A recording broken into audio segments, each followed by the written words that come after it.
For the vast majority of 6th grade, I was frequently harassed for wearing less than feminine clothing, and my classmates called me names like she-man and he-she. Distraught, I informed at least 4 teachers about this name-calling, and nothing was done to help me. The only teacher that took even the slightest initiative simply moved my seat to a different table. I still heard the slurs being giggled in the back of the room. My self-esteem lowered considerably, and I fell into a state of depression.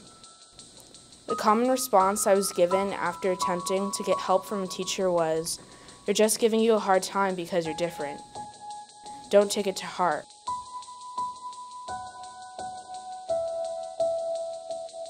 We're in the Hoover GSA, and we've seen some issues around the school that we're having big problems with.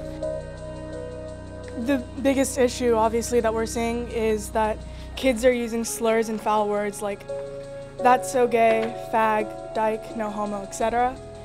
And we perceive that these slurs are being addressed far less frequently than other foul words and hurtful words pertaining to race or just common profanities.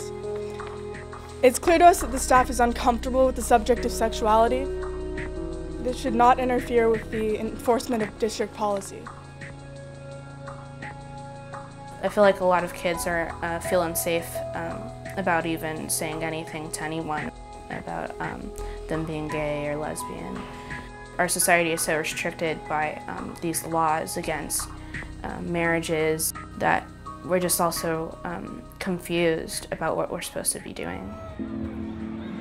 I had gone to a professional development where they had disseminated statistics about our district, and part of what came out of that was that transgendered youth are pretty much the most at-risk student here. They are the most likely student to attempt suicide in the district.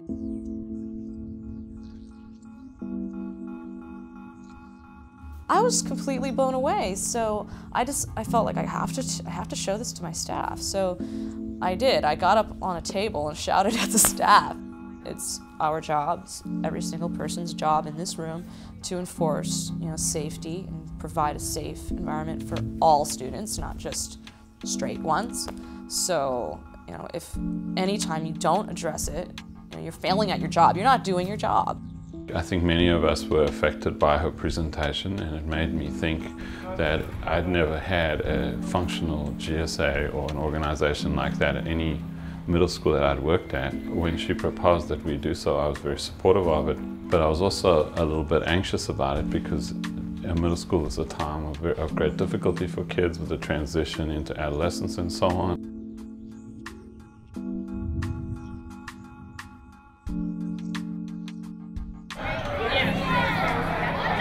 I'm in the GSA here. We started it because we thought that hate in our school was getting really bad and we wanted to fight against it. I think people in our age group should be able to express who they are. I think that's one of the most difficult things in middle school is that we have such a hard time finding ourselves. I'm driven partly by my sexuality, and I feel like I need to fight for it because, I really hate it that, people that are gay can't marry. So the Gay Straight Alliance is a really good place where kids get together, whether they're straight, whether they're gay, whether they're questioning, or whether they just want somewhere to talk. And they can come together with the guidance of a teacher to talk about difference and talk about acceptance. Ms. Miller said there will be helping people and like making people and not feel like they're outcasts. What does it mean to accept? What does acceptance truly mean, and what does that look like? And the GSA really helps the students have a place to ask those questions and talk about it and really navigate through what society says in media, maybe even what their parents are saying, and how they feel about the people that they actually know.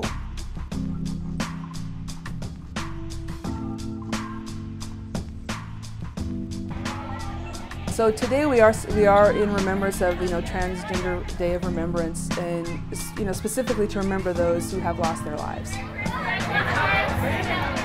Everybody's really serious about trying to get the awareness out, and I feel like even though a lot of kids do feel restricted at school, especially since we have a GSA, it's a lot easier to express ourselves, and I feel a lot of kids need that push to be who they are.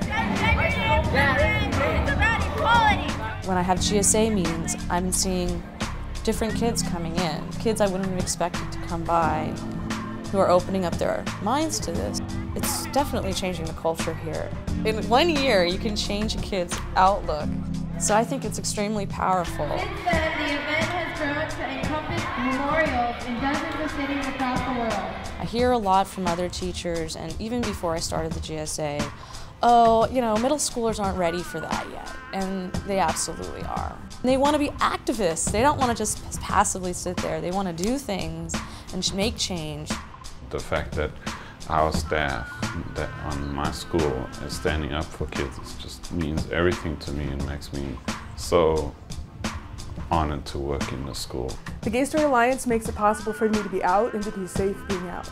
And, you know, personally, that's huge. It's really important. Being in a club like this, it makes me feel better knowing that there are other people like me. I feel a lot better since joining my GSA. I feel like, you know, even though I am a kid, there are things I can do to make the world a better place.